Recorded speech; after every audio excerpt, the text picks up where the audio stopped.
কিন্তু আমরা তা বক্তা তৈরি হয়েছে সুদখোরের চাইতে আরো উচ্চ লেভেলের কথা বলতে পারেন না, রাগ করবেন না বাবা। আমি নিজে বক্তাও নিজের কথা বলছি। সুদখোরের উপর লেভেলে কিছু বক্তা তৈরি হয়েছে, তাদের জন্য আজকে জাতি ধ্বংসের পথে। যদি বলে 20,000-এর উপরে আসবে না, সুদখোরকে স্টেজে তোলা ভালো, তোলো ওই সুদখোরে তোলা ভালো না।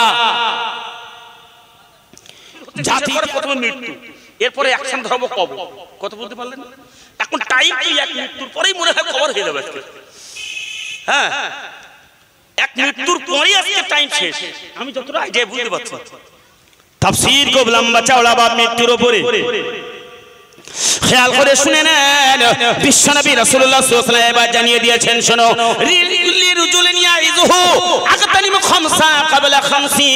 ও মুসলমানরা ভালো করে শোনো, 5টি গান আসার আগে আমার উম্মতেরা 5টি বিষয়ের তোমরা গুরুত্ব দেবে। 5টি জিনিস আসার আগে 5টি জিনিসের গুরুত্ব দাও। শুনুন, জাতিকে যদি কিছু নাও দিতে পারি, অট্ট হাসি দিয়ে, কিসসা কাহিনী দিয়ে জাতির ধ্বংস করব না। যতদিন আল্লাহ যেন ডাইসে রাখে, এটা আপনাদের কাছে আমার দোয়ার জিকির, আপনারা দোয়া করেন, ততদিন যেন কোরআন হাদিস এর উপরে যেন কথা বলা আল্লাহ যেন তৌফিক দান করেন। বড় দুঃখ লাগে, আজকে জাতির সামনে যদি কোরআন হাদিস থেকে ভালোভাবে উপস্থাপন করা যেত, আজকে সুদখোর খুঁজে পাওয়া যেত। কিন্তু আমরা তা বক্তা তৈরি হয়েছে সুদখোরের চাইতে আরো উচ্চ লেভেলের কথা বুঝতে পারেন না, রাগ করবেন না বাবা। আমি নিজে বক্তাও নিজের কথা বলছি। সুদখোরের উপর লেভেলে কিছু বক্তা তৈরি হয়েছে, তাদের জন্য আজকে জাতি ধ্বংসের পথে। কিরকম? 10,000-এর নিচে আসবো না, এ সুদখোরের চাইতে আরো খারাপ। কথা বোঝা যাচ্ছে? কেউ যদি বলে 20,000-এর উপরে আসবো না, সুদখোরকে স্টেজে তোলা ভালো, তোলো ওই সুদখোরে তোলা ভালো না। জাতিকে আজকের ধ্বংসের মুখে ফেলে দিল। সাধারণ মানুষ আমার কাছে প্রশ্ন লিখেছে, চিঠি লিখে পাঠিয়েছে মালদাতে, মালদা চিঠি লিখে পাঠিয়েছে, হুজুর সুদখোর ভালো না এই যে বক্তা টাকা চিন এই ভালো? আপনার উত্তর দেওয়া লাগবে। আল্লাহ কসম করছে, মালদাতে কালিয়াচক থেকে ভিতরে ঢুকেছি 22 কিলোমিটার, বিরাট বড় মাদ্রাসার প্রোগ্রাম। আমি আপনাদের দুবাই ঘুরছি, তো প্রশ্ন আমাকে দিয়েছে, হুজুর আপনার উত্তর দেওয়া লাগবে। আমি তখন কিংকম্প বিমূঢ় হয়ে গেছে, কি বক্তব্য বলবো। আমি তখন ভাবছি কি বলবো, কোন দিকে ফতোয়াটা ঝাড়ি, আলেমে দেবো না সুদ করে দেবো, কোনটা দেবো? আল্লাহু আকবার। আল্লাহ কোরআনে বলেছেন, ওয়ালা তাসতারু বিআয়াতি সামানান কালিলা ওয়া ইয়াইয়া ফাত্তাকুন। এটা সূরা নম্বর 2 পারা আয়াত নম্বর 41 সূরা বাকারা। আল্লাহ বলেছেন, তোমরা আমার কোরআনে আয়াতকে নগণ্য অর্থের বিনিময়ে বিক্রয় করো না, আমাকে ভয় করো। আর সুদখোরদের বলেছেন, লাআল্লাকুম তুফলিহুন, ও থেকে ছেড়ে যাও, তোমরা আত্মরক্ষা করো। খুব ভালো বলেন। আচ্ছা, ভয় করাটা ভালো না আত্মরক্ষার কথাটা আরো গুরুত্বপূর্ণ? কোনটা? ভয় করা সবচেয়ে গুরুত্বপূর্ণ, আত্মরক্ষাটা পরে ব্যাপার। তো আল্লাহ এখানে বলছে, তোমরা আয়াতকে বিক্রয় করে খেও না। আজকে তো আমরা সেই আলেমদের স্টেজে না, তুমি আমাদের তো বক্তব্য ভালো লাগে না। এই আলেম না তুললে তো আমরা বক্তব্য শুনতে পারি না। আল্লাহু আকবার। সেটু গল্প বলবে, সেটু কিসসা কাহিনী, দুটো গল্প, দুটো গান টেনে দিল, আহা মাশাআল্লাহ, দারুণ। জাতি যে কতটা ধ্বংস, এটা খেয়াল করি নাই। ভাইয়ের আমার, ফতোয়া দিতে বাধ্য হলাম, ওই আলেম হলো সুদখোরের চাইতে আরো বেশি জঘন্য। মহানবী আল্লাহ কোরআনে জানিয়ে দিলেন, কিসের বহে তুই পৃথিবীর জমিনের মধ্যে এত দৌড়াও? রুজি তো আমি আল্লাহ দান করি। দুনিয়ায় যখন আল্লাহ পাঠিয়েছিলেন, আচ্ছা বলেন না, কোনো পণ্যের পোশাক ছিল বলে মনে হয়? বাড়ি ঘরে ছিল বলে মনে হয়? আচ্ছা, হাফেজ সাহেবের এত সুন্দর ড্রেস কি বাপ ছিল বলে মনে হয়? বাড়ি কি হাফেজ সাহেবের ছিল বলে মনে হয়? বাপ আমার ভালো করে শুনুন, কিছুই ছিল না। আল্লাহ পাক রব্বুল আলামিন জানিয়ে দিল, বান্দা আমি দুনিয়ার জমিনে তোমাকে পাঠিয়েছি, আর আসার আগে 3 মাস আগে খাদ্যটাও আল্লাহ দিয়েছি। আল্লাহ কোরআনে জানিয়ে দিলেন, সূরা দেখেন 29 পারা নাম্বার 21 আয়াত নম্বর 7 সূরা আনকাবুত। একই কথা করে আছে সূরা নম্বর 11 পারা 12 আয়াত নম্বর 7 সূরা নাম হুদ। মহানবুল আলামিন জানিয়ে দিয়েছেন, শুনুন, ওয়া মা মিন দাব্বাতিন ফিল আরদি ইল্লা আলাল্লাহি রিজকুহা।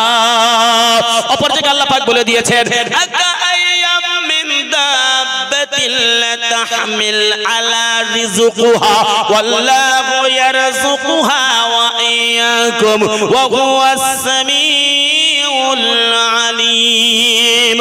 মহান আল্লাহ পাক জানিয়ে দিল বান্দা পৃথিবীর জমিনের মধ্যে যারা আছে প্রত্যেকটা প্রাণীর আমি আল্লাহ পাক রব্বুল আলামিন নিজে হাতে তাদের খাদ্যটা পৌঁছিয়ে দিই। একবার জোরে জোরে বলেন সুবহানাল্লাহ। নারায়ে তাকবীর, নারায়ে তাকবীর। মহান মিলাদুন নবী জলসা, নারায়ে তাকবীর। ভাইরা আমার শুনুন, আসুন এবার দাব্বার একটু ব্যাখ্যা দিই। আল্লাহ বলেন রিজকু, আমি প্রত্যেকের রুজি দান করি নিজে হাতে। এবার একটু ব্যাখ্যা দিই, রুজি বলতে শুধু খাদ্য দেবে এমনটা না। পৃথিবীতে আল্লাহ পাক রব্বুল আলামিন একটা মানুষকে তার মুখে খাদ্য দেওয়ার জন্য আল্লাহ পাক রব্বুল আলামিন কত সুন্দর প্রস্তুতি গ্রহণ করেন দেখেন। আচ্ছা আপনাদেরকে ধানের চাষ হয়? হয়। আচ্ছা ধান চাষ হয় ডাইরেক্ট কিভাবে ধান গাছকে তোলা হয় না, একটা প্রথমে একটা ধান গাছ ছড়ানোর জন্য একটা খোলা তৈরি করা হয়, একটা জায়গা তৈরি করা হয়, ও জায়গাটায় কাদা থাকে হবে সাহেব, চারিদিকে ছোট্ট করে কাদা থাকে। ওই ছোট্ট জায়গায় মোটর হলো বাপ আমার 50 কিলো 1 কুইন্টাল ধান ছড়ানো লাগে, ঠিক না? এক কাঠা জমিতে 10 কিলো, তো যদি আপনি 2 বিঘা জমি করেন তাহলে দেখা যায় 20 কিলো 30 কিলো এমন ধান ফেলানো হয়। তো ছোট্ট একটা জায়গা 30 কিলো ধান। আচ্ছা 30 কিলো ধানটা যখন আপনি ছড়ান, ওর যে গাছটা যেখান থেকে অঙ্কুরিত হয়ে বেরিয়েছে ওটা কি আপনি শুধু ওপর দিকে দিয়ে দেন না গড়ে ছেড়ে দেন? কিভাবে কি করেন একটু ভালো করে ভাববেন। কিভাবে গড়ে মুটো মুটো আপনি পানিতে মেরে দিলেন? আপনাকে এবার প্রশ্ন করবো বাপ, আল্লাহ পাক কেমন রুজিদাতা একটুখানি খেয়াল করেন। সকাল হয়ে গেল, আপনি যে ওই ধানের খোলায় দেখবেন যে ধানগুলো কাদায় পুঁতে ছিল, যার নালা ছোট ছোট অঙ্কুরিত যে গাছ হয়েছিল ওগুলো কাদার মধ্যে পুঁতে গিয়েছিল। মহান রব্বুল আলামিনের কি লীলা, ওই ধানগুলো সকালবেলা দেখবেন উল্টে গেছে। ওর যে বাপ আমার এই যে সুন্দর অঙ্কুরিত যে গাছ বাহির হয় ওইটা আল্লাহ পাক কেমন করে আবার উঁচু করে দিল। একবার জোরে জোরে বলেন সুবহানাল্লাহ। আচ্ছা ভেবে দেখেছেন একবার ছড়িয়েছে ধান মুটো মুটো, ওই ধান ঘুরিয়ে দিল কে? আর ওর যে গাছ বের করার জন্য যে অঙ্কুরিত যে জায়গাটা ফেটে গেছে ওটা উপর দিকে দিয়েছে কে? আল্লাহ। আল্লাহ পাক বললেন বান্দা আমি হলাম প্রত্যেকটা প্রাণীর খাদ্যটা এমন করে তোমাদের খাদ্যের ব্যবস্থা করি। তোমরা কি এটা ভেবে দেখেছো কোথায় সরিষার দানা তোমরা ছড়িয়ে দাও? আচ্ছা তোমরা কি জানো কোন জায়গায় আছে, কোন অন্ধকারের মধ্যে আছে তোমরা কি জানো? আল্লাহ বললেন ওয়ালা হাববাতিন মিন যুলুমাতিল আরদি ওয়ালা রাতবিন ওয়ালা ইয়াবিসিন ইল্লা ফি কিতাবিন মুবিন। আমি আল্লাহ পাক রব্বুল আলামিন ওই সরিষার দানা যদি একটুখানি অঙ্কুরিত হতে চায় আমাকে বলে আল্লাহ আমি কি এবার ফেটে বাহির হব? আমি আল্লাহ বলি এবার বাহির হও। আমি এবার বলি বান্দা, আমি বলি ও গাছ তুমি এবার বাহির হও, উঁচু হও, তুমি ফুল হও, তুমি ফল হও, তুমি আমার বান্দার জন্য খাদ্য তৈরি হও। আমি আল্লাহ পাক রব্বুল আলামিন এগুলো সব কিতাবের মধ্যে সুন্দর করে উল্লেখ করেছি। একবার জোরে জোরে বলেন সুবহানাল্লাহ। তিনি রব, এই রবের একবার চিন্তা করি না, তার কাছে সেজদায় মাথা নত করি না। তিনি আবার মৃত্যু দেবেন, মৃত্যুর চিন্তা করে 5টি জিনিসের বাপ মা কখনো আমরা সেই জিনিসটা আসার আগে, সেই কাজ আসার আগে আর 5টি কাজের গুরুত্ব আমরা দেই না। বিশ্বনবী সাল্লাল্লাহু আলাইহি ওয়াসাল্লাম জানিয়ে দিলে বান্দা শোনো, দুনিয়ার রুজির চিন্তা করো না, রুজি আমি আল্লাহ ঠিক তোমাকে দিয়ে দেব। ফাইজা কুজিয়াতি সালাতু ফান্তাশিরু ফিল আরদ, সকাল হয় তুমি কাজে ঝাঁপিয়ে পড়ো, আবার সালাতের সময় চলে এসো নামাজে দাঁড়িয়ে যাও, তোমার রুজি আমি আল্লাহ দিয়ে দেব। কোথা থেকে দেব তুমি জানো না? ইমাম সাহেব জানতেন না আমি মসজিদের ইমাম সাহেব হব, এলাকার মধ্যে শ্রেষ্ঠ খুতবা তেলাওয়াত করতে পারবো, ইনি জানতেন না। আল্লাহ বানিয়ে দিয়েছি এলাকার মধ্যে যারা বাপ মার শিক্ষক, যারা মাস্টার মশাই, যারা ডাক্তার হয়েছেন তিনারা জানতেন না জন্মাবার পরে আমি একজন ডাক্তার হব, আমি মাস্টার হব, জানতেন না। আল্লাহ পাক রব্বুল আলামিন নির্ধারণ করেছেন আর সেই মাফিক চেষ্টা মাফিক সে সেই জায়গায় পৌঁছেছে। একবার জোরে জোরে বলেন সুবহানাল্লাহ। এবার বলতে চাই ভালো করে শুনুন, বিশ্বনবী রাসূলুল্লাহ সাল্লাল্লাহু আলাইহি ওয়াসাল্লাম জানিয়ে দিয়েছেন লিরুজুলিন ইয়াইজুহু আগাতানিম খামসা ক্বাবলা খামসিন। আল্লাহ রাসূল বললেন 5টি জিনিস আসার আগে 5টি বিষয়ের তোমরা গুরুত্ব দাও। সাহাবীরা বলছেন ক্বালা ওয়া হিয়া ইয়া রাসূলুল্লাহ, হুজুর সেই কাজগুলো কি কি কাজের গুরুত্ব দেওয়া লাগবে? হুজুর বলেন, বিশ্বনবী সাল্লাল্লাহু আলাইহি ওয়াসাল্লাম বললেন শাবাবাকা ক্বাবলা হারামিকা, বৃদ্ধ হওয়ার আগে যৌবনের গুরুত্ব দাও। কি বলেছেন? বুদ্ধিমান হলো তারা, মৃত্যুর চিন্তা করে তারা, বুদ্ধিমান হওয়ার আগে যারা যৌবনের গুরুত্ব দেয়। দ্বিতীয় নম্বরে বিশ্বনবী জানিয়ে দিলেন সেহতেকা কাবলা সাকামিকা, অসুস্থ হওয়ার আগে সুস্থতার গুরুত্ব দাও। তৃতীয় নম্বরে গেনাকা কাবলা ফাকরিকা, অভাবগ্রস্ত হওয়ার আগে অভাব মুক্ততার গুরুত্ব দাও। ফারাগাকা কাবলা শুগলিকা, ব্যস্ততার আগে অবসর টাইমের গুরুত্ব দাও। পঞ্চম নম্বরে হায়াতুকা কাবলা মাউতিকা, মৃত্যুর আগে তোমার হায়াতের গুরুত্ব দাও।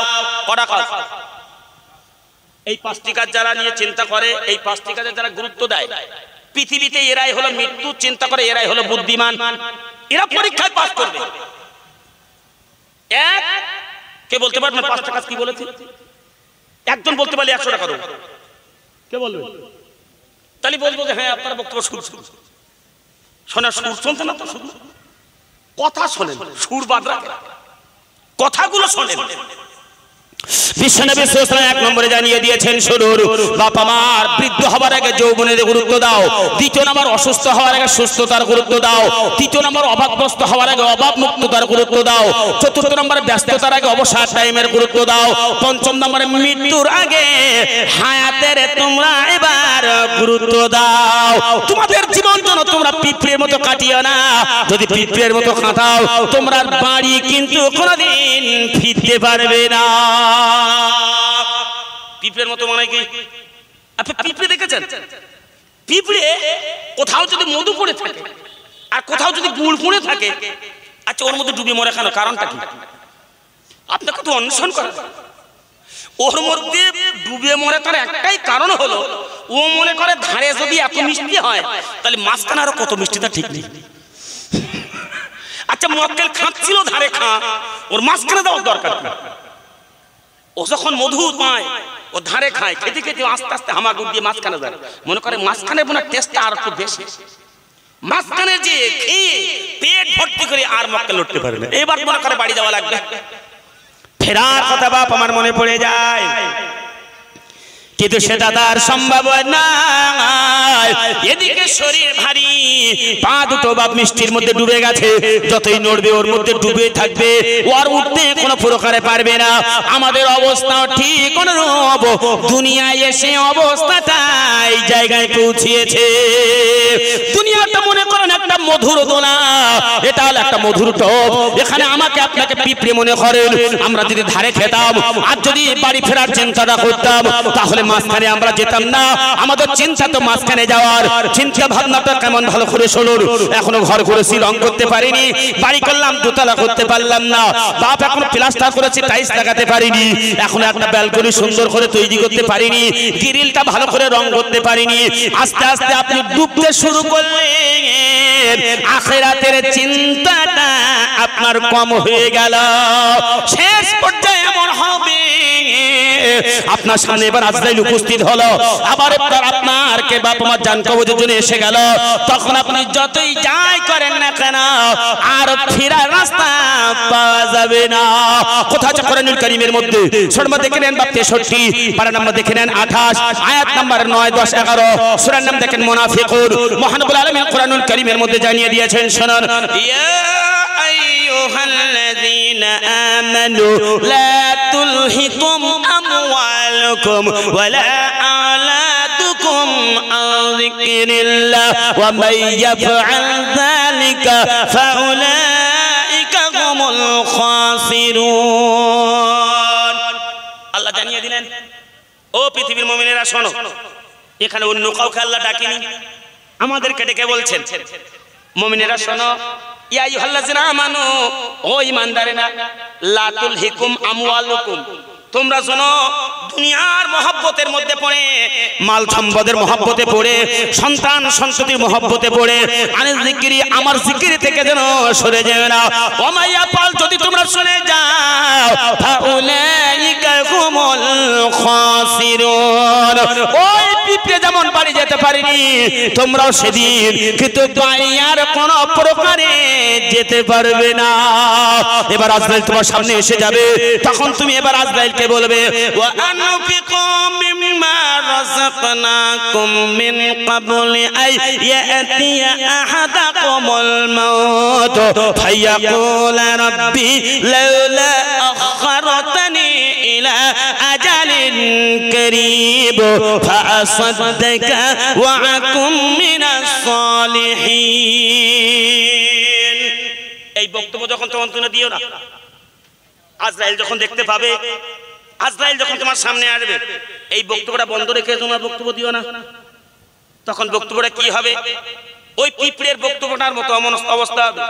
আজরাইল দেখতে পেয়েছে, ও তখন আজরাইলকে বলবে ও আজরাইল একটুখানি অপেক্ষা করো, ওয়ানফিকু মিম্মা রাযাকনাকুম মিন ক্বাবলি আইয়াতিয়া আহাদাকুমুল মাউত, মৃত্যুটাকে একটুখানি থামিয়ে দাও। এবার আল্লাহ আমি তোমার দ্বীনের রাস্তায় দান করব। আসল মুফাসসির ইকরামরা আন্তিক শব্দ দিয়ে বাপ আমার সম্পদ দান করার কথা বলিনি, মাল দান করার কথা বলিনি। এখানে বাপ আমার মুফাসসির গণেরা 5টি দানের কথা উল্লেখ করেছে। 5টা কথা বলবে তখন সে। 1 নম্বরে বলবে আমার একটুখানি টাইম দাও। 1 নম্বরে আমি মাল দান করব। 2 দিনের রাস্তায় সময় দান করব। 3 ইলম উপার্জন করব। 4 মানুষের সাথে সদ্ব্যবহার করব। 5 পিতামাতারও খেদমত করব। ভুল যা করেছি আর ভুল করব না। ঠিক আমার একটুখানি সময় দাও, এবার দিনের রাস্তা আমি দান করব। আচ্ছা বলেন, আজরাইল সামনে এসে গেছে আর আপনার এই লেকচার তখন চালু হয়েছে, আজরাইল শুনবে বলে মনে হয়? তবে হ্যাঁ, বলতে পতাই আজরাইল আসে কম, এখানে অসুবিধা হবে না। আজরাইল যা ঘটছে আমাদের ভিতরে পঞ্চায়েতে, আল্লাহু আকবার, এই 1 মাসের মধ্যে প্রায় না হলো 8টা-10টা জানাজা হয়ে গেছে। আর সব মরেছে 45, 43, 50, 60-এর কোটায় কেউ যায়নি। মানে 60-70 যাদের বয়স হয়েছে এরা লাস্টিং করে দেবে বলে মনে হচ্ছে। আর 40, 45, 50 যারা আছে খুব করে গা ঘেমে থরথর করে কেঁপে পড়ে যাচ্ছে পরিষ্কার। আজিব ব্যাপার। ভাইয়ের আমার বলি, যেটা ভালো করে শুনুন, সময় যদি সেই সময় না দেয়, যাই হোক না কেন কোনো প্রকারে তো বক্তব্য সেখান চলবে না, চলবে বলে মনে হয়। মহারব্বুল আলামিন কোরআনে জানিয়ে দিলেন, কোন ফেরেশতা কারোর হুকুম শুনে না, আমি যা অর্ডার করব সেটাই তারা শুনবে, কারোর কোনো কথা শুনবে না, কারোর কোনো আবেদন নিবেদন তারা গ্রহণ করবে না। কোথায় আছে কুরআনুল কারীমের মধ্যে? সূরা নম্বর দেখে নেন বাপ আমার 66, পারা নাম্বার দেখে নেন বাপ আমার 28, আয়াত নম্বর দেখে নেন বাপ 8। ভালো করে দেখে নেন, মহান রব্বুল আলামিন জানিয়ে দিয়ে সূরার নাম দেখেন তাহরিম। আল্লাহ পাক রব্বুল আলামিন এখানে সুন্দর করে জানিয়ে দিয়েছেন বাপের আমার, ইয়া আইয়ুহাল্লাযীনা আমানু কু আনফুসাকুম ওয়া আহলিকুম নারা وقودها الناس والحجار وعليه ملائكة غلاظ شداد।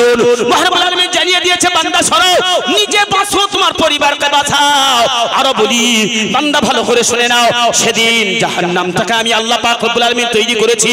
ওয়াকুদুহান নাস ওয়াল হিজারা, সেখানকার জ্বালানি হবে মানুষ এবং পাথর, সেখানকার যা ফেরেশতা হবে তারা কঠোর এবং কঠিন, কারোর কথা শুনবে না। আল্লাহ যে অর্ডার দেবে, আল্লাহ যে নির্দেশ দেবে, সেটা তারা পুঙ্খানুপুঙ্খানু ভাবে পালন করবে। এখন আজরাইল সামনে এসে গেছে, 1 নম্বর বক্তব্য, আল্লাহ সময় দাও, ওটা দান করব, টাইম দেবে না। 2 নম্বর বলো কি, আল্লাহ তোমার দিনের রাস্তায় সময় দেব, আজান দিলে আর বাড়ি থাকবো না। 3 নম্বর, আল্লাহ ইলম শিক্ষাটা করব, নামাজ কালাম আর সুন্নাহ কিরাত কিছুই শিখতে পারেনি। অধিকাংশ মুসল্লি আমি মসজিদে সমীক্ষা করেছি, তাদের বলেছি কুনুতের দোয়া পড়ো, অধিকাংশ মুসল্লি পারে না। তবে হাবেজ সাহেবের মসজিদের মুসল্লিরা পারে বলে মনে হয়।